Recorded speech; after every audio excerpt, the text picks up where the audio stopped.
ladies and gentlemen, in today's video, I'm going to be giving the NFL tight ends their seasonal reviews. Now, we are just going to hop right into this video today because I'm taking my little cousin Lyle bowling since they don't have school. He wanted a shout out in the video, so there you go, Lyle. So, a couple of plugs as always. Don't forget to use code Wyatt's World on G Fuel, Waggle Golf, or Prize Picks. By using my codes on G Fuel or Waggle, you'll save a discount on any of their products, and by using it at sign up on Prize Picks, you're going to guarantee yourself to win a free $50 with your first $5 entry. By the way, MLB seasonal predictions have opened up. I might make a video on that soon, but always remember to play responsibly, and let's get into the video.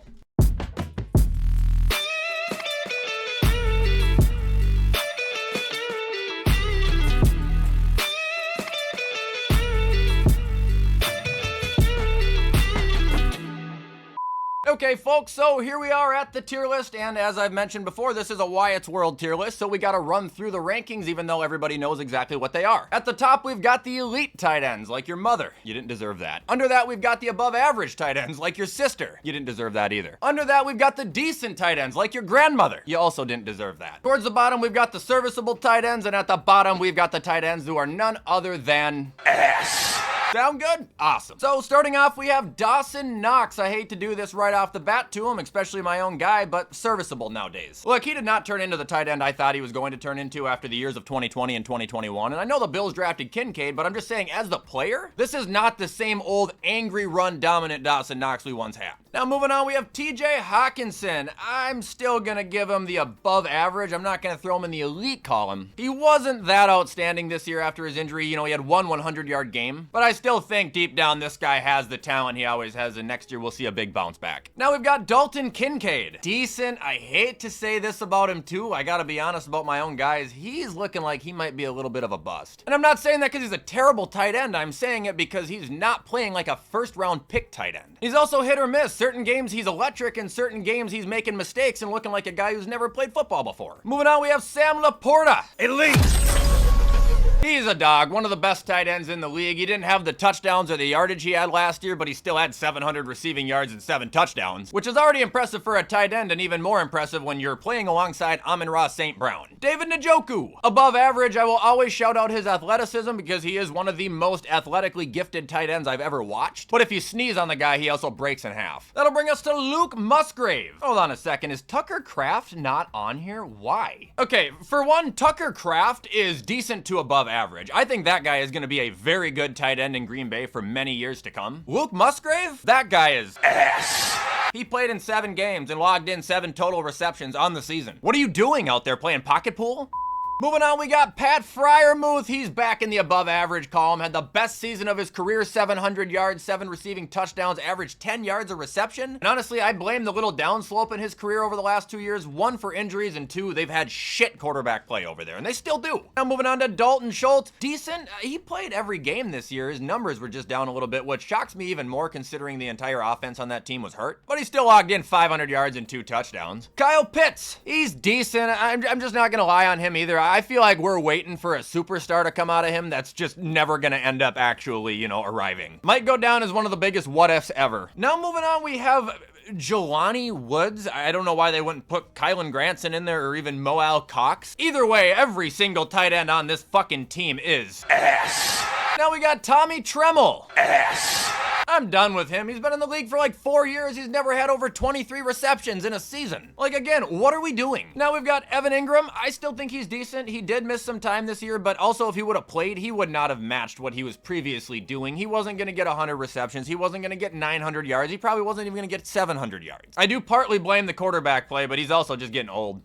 Now moving on, we have Juwan Johnson. Decent, almost tempted to put him in above average. I've always thought this guy has been underrated. If you give him attention, he will light it up, dude. He's not a bad tight end, never has been. That'll bring us to Jonnu Smith. Some people are gonna hate this, but I'm gonna give him the above average column there. 800 yards, 8 receiving touchdowns. The guy is fast as shit. He will burn a defense. The thing about him is he has been underrated for a while too. He was underrated back when he was on Tennessee, then he was misused in New England. Had a decent bounce back with the Falcons and just put up a career year in Miami. Then we got Taysom Hill. fuck this guy, dude. He's a fantasy terrorist. That's exactly what he is. He's a terrorist because you'll start him and he'll throw up no points, and he's a terrorist because you'll play him as he's projected 4 points and he'll throw up 30 on you. Now we've got Chigoziem Okonkwo, decent, also underrated. He has been on the shitty Titans for 3 years, yet he's consistently throwing up 50 receptions, around 500 yards, and a couple touchdowns. That's honorable as a tight end on that team. Now moving on, we have Cade Otton. He didn't make sense to me this year. For one, he's decent, damn near above average. They unlocked him last year, fully utilized him this year. But I don't get it. He had a 3-week stretch this year where he was averaging 8 receptions and around 100 yards a game, and then they just forgot about him. Now we got Travis Kelce.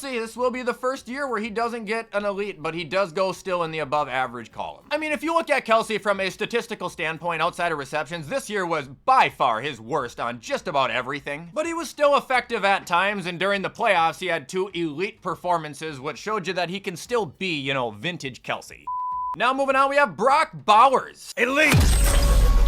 Brother, I love you to death, but for the love of everything, shave your fucking head. It is time. I feel bad because I was super harsh on this pick. I thought the Raiders were just going to use him as another Michael Mayer. I was dead wrong. This guy threw up 112 receptions, almost 1,200 yards, 5 receiving touchdowns, the greatest rookie tight end receiving season, I believe, of all time. And by the way, he did that on the Raiders. Now we got Noah Fant. Decent. I've always been a fan of him. He's never turned into the first-round pick he was supposed to be with Denver, but he's super quick and he can make a play. Now we got George Kittle. Elite!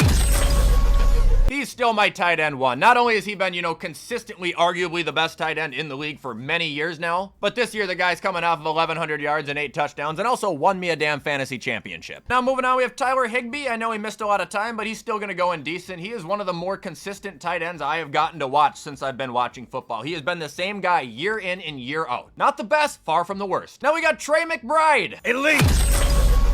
He was elite last year. I tried telling people that he was going to be a fucking tank. 111 receptions, 1,100 yards. The guy is a bully. He is a physical specimen, and he probably should have had 10 touchdowns. It's just Kyler Murray hates his guts. Now we're on to Adam Troutman. Ass.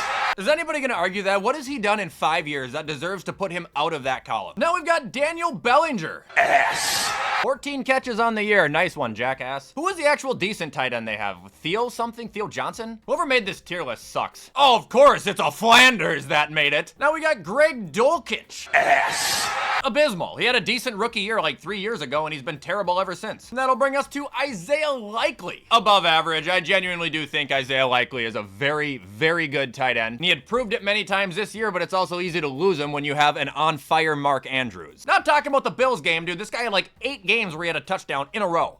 Now moving on, we have Will Dissly. I'm going to put him in serviceable. He wasn't bad this year. He actually had the best year of his career. It's just that he's been around for a long time and hasn't done jack shit. Now we got Hunter Henry. I don't know if I'm out of pocket for this one. I've always viewed him as an above average tight end because he is Mr. Consistent. He's a lot like Higbee, except I think a little bit better. When it comes to being a tight end, Hunter Henry is virtually everything you want. He's got the size, he's got the hands, and even though he didn't have as many touchdowns as usual, he did have his career high in receptions this year. Zach Ertz, father time. Decent. I'm not putting Zach Ertz in above average. The guy just had the best year he's had since 2019. That being said, 600 yards and 7 touchdowns is still good, but when you look at who Zach Ertz used to be, shell of himself, dude. He used to be one of the most dominant tight ends in the league. Now we got Tyler Conklin. Decent. He's been underrated for a long time, too. I actually thought that back when he was on the Vikings, all bias aside. Mark Andrews. Elite.